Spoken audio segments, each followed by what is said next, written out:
Bem, pessoal, dando continuidade à nossa aula com relação à unidade curricular de qualidade, saúde, meio ambiente e segurança no trabalho, hoje vamos abordar um pouquinho sobre segurança e saúde, com os tópicos que serão acidentes de trabalhos e condições ambientais.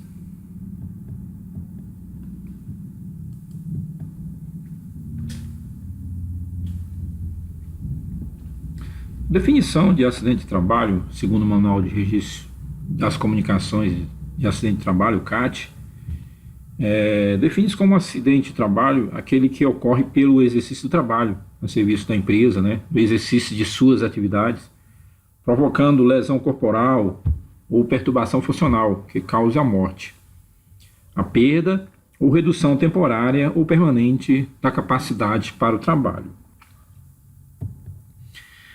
Com relação à divisão dos tipos de acidentes de trabalho, como é que se dividem, né? Primeiro, acidentes típicos. São aqueles acidentes decorrentes das características da atividade profissional desempenhada pelo empregado, inerente àquela área específica. Por exemplo, o eletricista, quando sofre um acidente, por exemplo, um choque elétrico. Um exemplo, um torneiro mecânico está usinando uma peça, essas peças se desprendem do torno, né, provocando um acidente, e de acordo com a circunstância da área fim. Item 2, com relação a acidentes de trajeto. Define-se como os acidentes de trajeto ocorridos no trajeto entre a residência e o local de trabalho do empregado e vice-versa. Só que tem um detalhe. Se o acidente de trajeto poderá ser descaracterizado quando o trabalhador, por algum motivo, alterar seu percurso, seja indo de casa para o trabalho ou do trabalho para casa. Caso ocorra uma descaracterização desse trajeto, não é identificado como acidente de trajeto. Com relação à doença causada por atividades do trabalho, nós temos o item 3, que é a doença profissional, que ela é entendida como a produzida ou desencadeada pelo exercício do trabalho peculiar a determinada atividade, aquela atividade afim. Até coloquei alguns exemplos aqui, pessoal. Por exemplo, o trabalhador metalúrgico que trabalha em caldeira há mais de 10 anos e teve uma perda auditiva. Então foi uma área específica, né, trabalhando com aquele equipamento, que ele ocorreu a perda auditiva. O segundo caso aqui, montador de bateria automotiva, que trabalha mais de 6 meses e foi intoxicado pelo chumbo. Então, bem característico desse profissional. Que é um pouquinho diferente, né, com relação à doença do trabalho.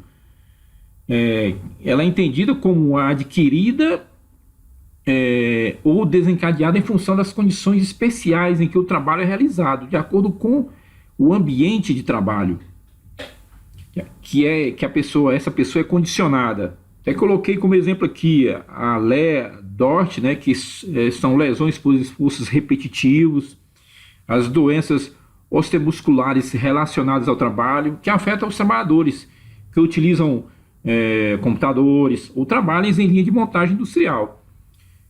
São características essas doenças nesses profissionais dessas respectivas áreas. Um detalhe importante, quando acontece um acidente de trabalho, obviamente deve ser composta uma equipe de investigação que verifica as condições em que esse acidente ocorreu e quais as medidas necessárias para que elas não voltem a ocorrer. Nesse caso, envolve diretamente a CIPA nessa situação aqui. Condições ambientais. O que seriam as condições ambientais? É um ambiente de trabalho.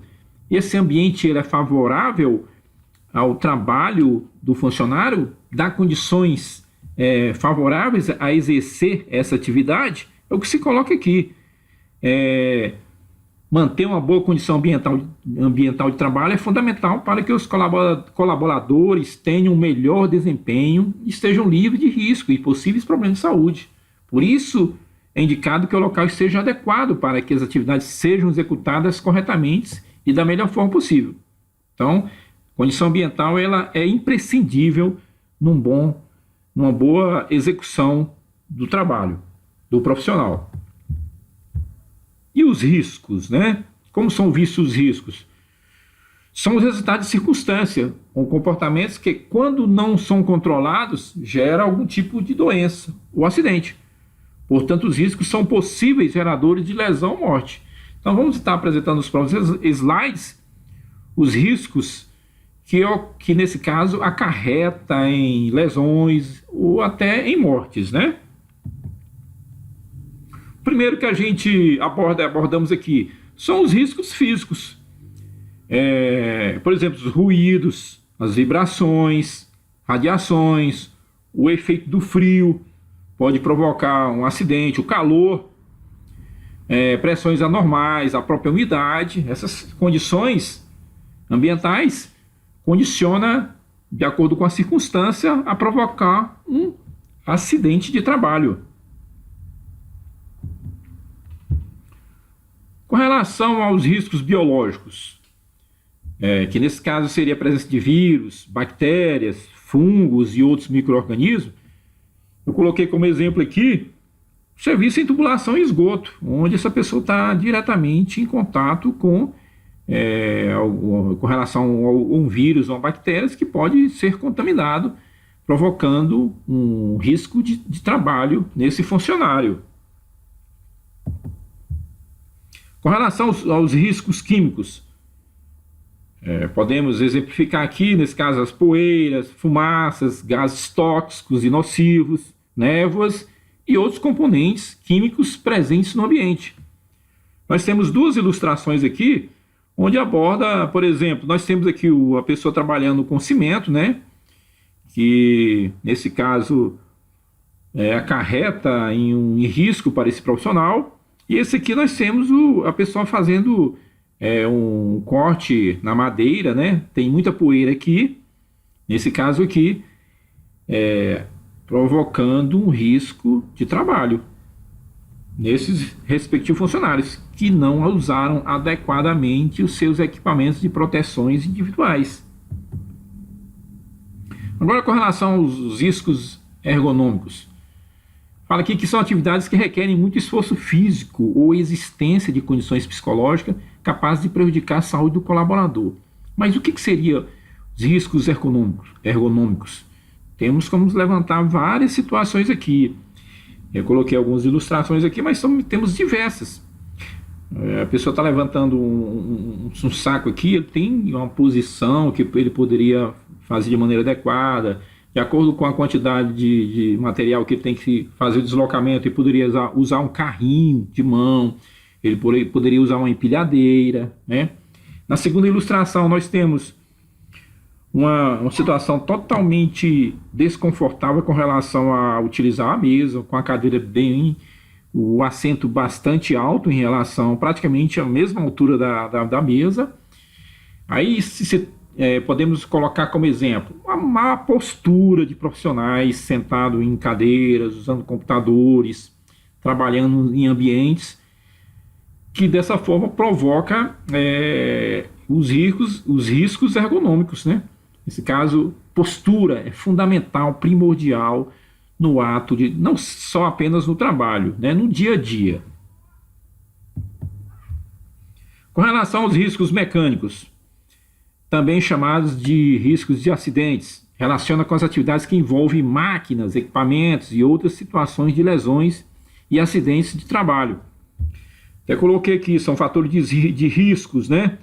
O arranjo físico inadequado. Eu coloquei essa ilustração aqui que realmente é uma verdadeira bagunça, né? Nesse caso aqui, o layout ele ajuda muito com relação à disposição dos equipamentos, a facilitar o trabalho do profissional. Então, se você tem um layout bem disposto dentro de uma empresa, dentro da indústria, facilita muito o trabalho, né? A questão da máquinas e equipamentos sem proteção ocasiona os riscos mecânicos, né? Acidentes. Trabalhar com ferramentas inadequadas, sem proteção, proporciona também acidentes. Você fazer armazenamento de material de maneira inadequada, né, provoca acidente também. Colocando em lugares, por exemplo, inadequados, dentre outros, né, pessoal? Mapa de risco. O que seria mapa de risco? Primeiro, ele tem o objetivo de informar e lembrar os trabalhadores de forma clara e visual os riscos existentes no ambiente de trabalho. Ele vai estimular a análise de risco do trabalho, né? E vai também incentivar a participação de todos nas atividades de prevenção. Divulgar e alertar quantos aos riscos existentes em cada ambiente de trabalho. E ele normalmente é desenvolvido por um profissional da área, né, onde apresenta um layout do local, que vamos ver no próximo slides como é que seria descrito, né, um mapa de risco. Nós temos aqui o mapa de risco, nós temos um ambiente aqui, a pintura, o depósito, o refeitório, a linha de montagem, nós temos o escritório, a recepção, o banheiro, e aqui nós temos discriminado com as cores os riscos físico, o químico, o biológico, o ergonômico e o mecânico. E de acordo com o tipo de risco, a sua escala, ele pode ser elevado, médio ou leve, conforme a descrição aqui da simbologia. Esse é o mapa de risco, que normalmente é feito por um profissional na área de segurança do trabalho. Ok, pessoal? Espero que o pessoal tenha conseguido entender a aula de hoje. E depois teremos mais aulas sobre esse assunto, tá ok?